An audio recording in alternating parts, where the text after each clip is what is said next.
بسم الله الرحمن الرحيم نحمده ونصلي ونسلم على رسوله الكريم أما بعد رمضان المبارک کے آخری ایام چل رہے ہیں. ہمارا 28واں روزہ ہے اور ہمارے جو ایڈوانس ٹائم زون والے ہیں ان کا 29واں روزہ ہو گیا. اللہ تعالی ہمیں ان عبادات کو عبادت سمجھ کے کرنے کی توفیق عطا فرمائے. ہم ان کو سیریس لیں، سنجیدگی سے ان پر عمل پیرا ہوں. دو باتیں بڑی ضروری ہیں جو آج آپ حضرات سمجھیں اور سمجھنے کی کوشش کریں. پہلی بات یہ ہے کہ ہم جو بھی عمل کرتے ہیں وہ اس عمل کی حیثیت کتنی بڑی ہے.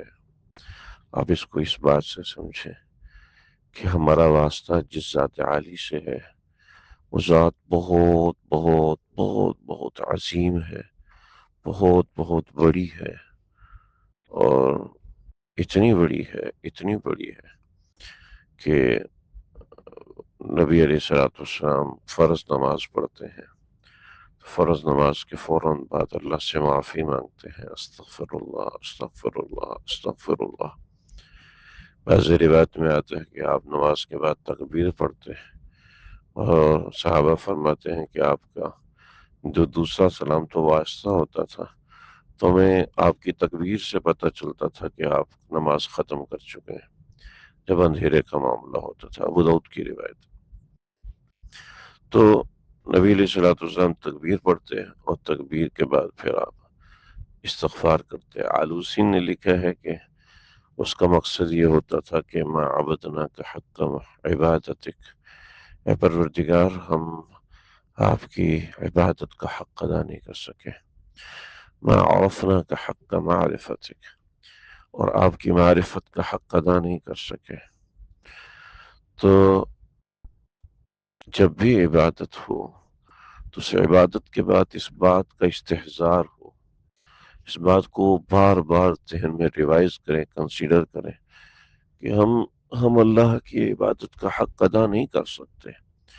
ہم اس کی کوشش کر سکتے ہیں. وَلَيْسَ لِلْإِنسَانِ إِلَّا مَا سَعَى، انسان کے ذمہ کوشش کرنا ہے. ہم نے بس کوشش کی ہے اور کوشش کرنی ہے اور کوشش کرتے رہیں گے.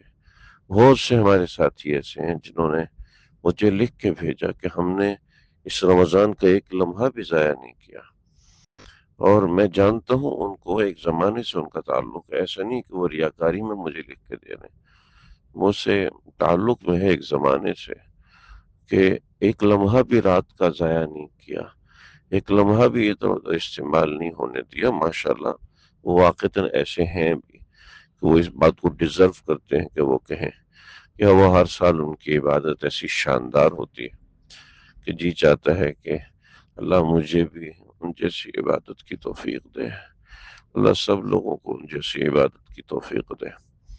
لیکن جب رمضان مکمل ہوتا ہے تو ایک سیدھی سی بات ہے کہ وہ معرفت کا حق ادا نہیں ہو پاتا. نبی علیہ السلام کا یہ عمل ہے. ایک اور چیز سے سمجھیں، ہم جب اللہ کو سجدہ کرتے ہیں تو کتنا لمبا سجدہ ہوتا ہے؟ 5 سیکنڈ، 7 سیکنڈ، زیادہ حد ہوگی تو 15 سیکنڈ لمبا سجدہ ہو جائے گا. شیخ صاحب شفیع الاسلام مفتی تقی عثمانی صاحب کے پیچھے میں نے نماز پڑھی. زور کی نماز حضرت نے تقریباً 20 منٹ میں پڑھائی کہ وہ قیام ہے طوال مفصل، اس قیام میں پڑھ رہے ہیں. پھر اتنا ہی لمبا رکوع حضرت نے فرمایا، پھر اتنا ہی لمبا سجدہ فرمایا. یہ ایک زور کی نماز حضرت نے کوئی 20 یا 25 منٹ میں پڑھائی. تو اس دن سمجھ میں آیا کہ وہ حدیث آتی ہے کہ صحابہ کرام جو ہے وہ فرماتے تھے اللہ کے نبی کے دونوں سجدوں کے درمیان اتنا فرق ہوتا تھا کہ ہم سمجھتے تھے کہ تحیات شروع کر دیا، ہم یہ سمجھتے تھے، لیکن وہ پتہ چلتا کہ آپ نے ابھی ایک سجدہ کیا، اب دوسرا سجدہ کر رہے ہیں. تو وہ جب ہی ہوتا ہے ان احادیث کا ادراک مجھے حضرت کے پیچھے نماز پڑھنے سے ہوا. ہم کمزور لوگ ہیں، لیکن نبی علیہ السلام کی نماز اتنی کمفسائز ہوتی تھی، اتنی پرسکرائب ہوتی تھی، لیکن اس کے باوجود نبی علیہ السلام نماز کے بعد اللہ سے دیر تک معافی مانگتے تھے، استغفار کرتے تھے، کیونکہ وہ اللہ کو جانتے تھے اور اللہ کو پہچانتے تھے۔ ایک اور حدیث سے اس کو سمجھیں، نبی علیہ الصلوۃ والسلام سے یہ روایت منسوب ہے، غالباً احوال الجنہ کے اندر ابن کثیر یا کسی دوسرے محدث نے یہ بات نقل کی ہے کہ جنت کے اندر جب جنتی اللہ کا دیدار کریں گے تو اب اس سے پہلے میں سمجھانا چاہتا ہوں کہ ہمارا سجدہ جو ہے وہ کتنا طویل ہوتا ہے، 15 سیکنڈ، 20 سیکنڈ، اور جب رات کی عبادت کرتے ہیں تو 15 منٹ، 20 منٹ سجدے میں جا کے اللہ سے دعا کرتے ہیں، تو وہ دعائیں جو ہے وہ بڑی مزیدار ہوتی ہیں، جی چاہتا ہے کہ اور بھی وقت ہو۔ حج میں جاتے ہیں تو حج میں لوگوں سے بار بار ان کو ترغیب دیتا ہوں کہ کھڑے ہو کے دعا کریں کم از کم 1 گھنٹہ، پھر رکوع کی حالت میں دعا کریں کم از کم پونا گھنٹہ، آدھا گھنٹہ، پھر سجدے میں جا کے دعا کریں کم از کم آدھا گھنٹہ، پونا گھنٹہ، پھر بیٹھ کے دعا کریں آدھا گھنٹہ، پونا گھنٹہ۔ آپ کے 3-4 گھنٹے ایسے گزرنے چاہیے۔ تو مجھے آج تک جو اطلاع ملی ہے وہ زیادہ سے زیادہ جس نے سجدے میں دعا مانگی وہ 55 منٹ دعا مانگی۔ خود اپنا میرا یہ حال ہے، اس سے زیادہ کر نہیں سکتے۔ میں زیادہ زور لگا لیا تو 2 سجدے ملا کے 1.25 گھنٹہ، 1.5 گھنٹے کی دعا کر لی، بس اس سے اوپر نہیں ہوتی۔ یہ گردن تھک جاتی ہے، گردن میں درد ہو جاتا ہے، کمر میں درد، زمین نیچے زیادہ گرم تھی۔ عرفات جیسی جگہ کے اوپر بھی ہم اتنے لمبا اور طویل سجدہ نہیں کر پاتے، مگر جب جنت میں اللہ کا دیدار ہوگا نا تو وہ فرشتہ جس نے پیدا ہونے سے لے کے اس دن تک ایک سجدہ کیا ہوگا، جب وہ پیدا ہوا اس دن سے لے کے اور جس دن اللہ کا دیدار ہوگا، کھربوں سال کا فاصلہ ہے، اتنا اس نے طویل ایک سجدہ کیا ہوگا۔ یعنی وہ فرشتے جو کہ ساجدین ہیں، جو پیدا ہی سجدے کی حالت میں ہوئے، بڑے بھی سجدے کی حالت میں ہوئے، قیامت بھی سجدے کی حالت میں آئے گی، اور پھر حشر و نشر بھی سجدے کی حالت میں آئے گا۔ فی یوم کان مقدارہ 50,000 سنہ، 50,000 سال کا دن ہوگا، اور اس میں بھی وہ سجدے میں رہیں گے، اور یعنی کروڑوں اربوں خربوں سال کا ایک سجدہ ہوگا۔ جب اللہ کہیں گے رضوان پردہ ہٹاؤ، اللہ مخلوقات کو پہلی مرتبہ ایسی کیپیسٹی دیں گے، ایسی پاور دیں گے کہ وہ اللہ کا دیدار کر سکیں۔ تو جب وہ اللہ کو دیکھیں گے، اور اللہ ہم سب کو بھی دکھائے، جب وہ اللہ کو دیکھیں گے، ہم سب اللہ کا دیدار کریں گے، تو وہ فرشتہ کیا اٹھے گا کہ اللہ وہ جو ایک سجدہ آپ کو کیا ہے، وہ فرشتوں کی جماعت کیا اٹھے گی، اللہ وہ جو ایک سجدہ آپ کو کیا خربوں سال کا، آپ کی ذات کا ذرہ برابر حق ادا نہیں ہو سکا، ایک ذرہ برابر 1% حق ادا نہیں ہو سکا۔ تو بھی ہم نے 30 روزے رکھ کے کون سا حق ادا کر دیا؟ ایک مہینہ بھوکا رہ کر کون سا حق ادا کر دیا؟ وہ گھنٹے ڈیڑھ کی تراویح پڑھ کے کون سا حق ادا کر دیا؟ کوئی 4 5 8 10 قرآن پڑھ کے ہم نے کون سا حق ادا کیا بے؟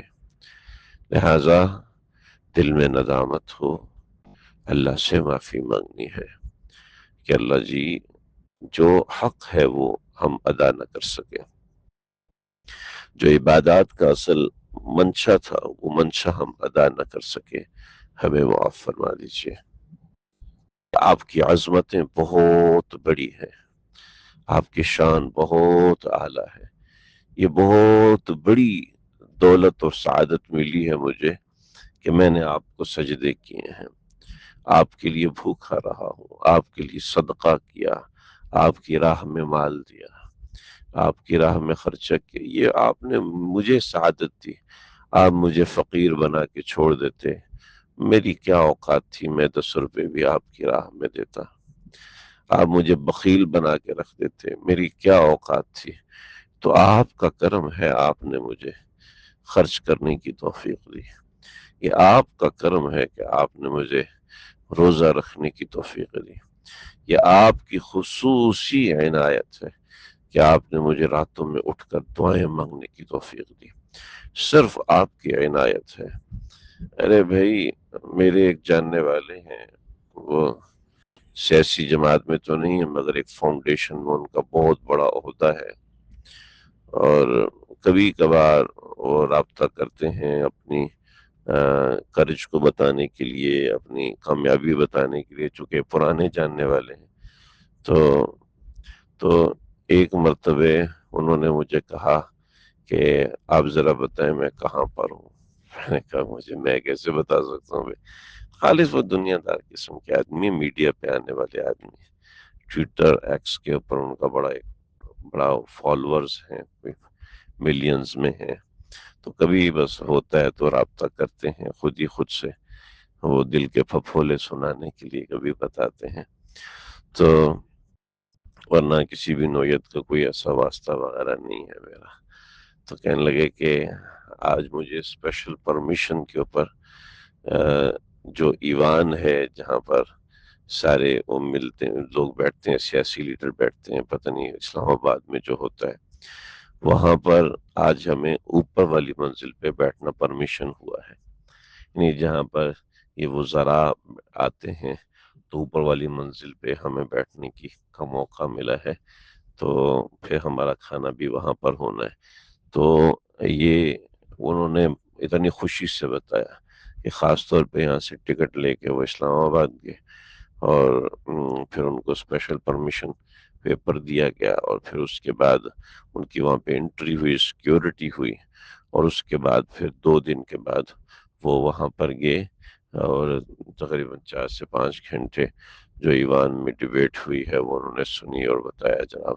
بڑا مواد میں ٹی وی میڈیا والے آئے ہوئے تھے، تو وہ ظاہر بات وہ وہاں کے لوگوں سے تھوڑا سا کچا پکا انٹرویو لیتے ہیں جو کہ شائع نہیں ہوتا، وہ کبھی سیف سائڈ کے لیے وہ لوگ لے لیتے ہیں۔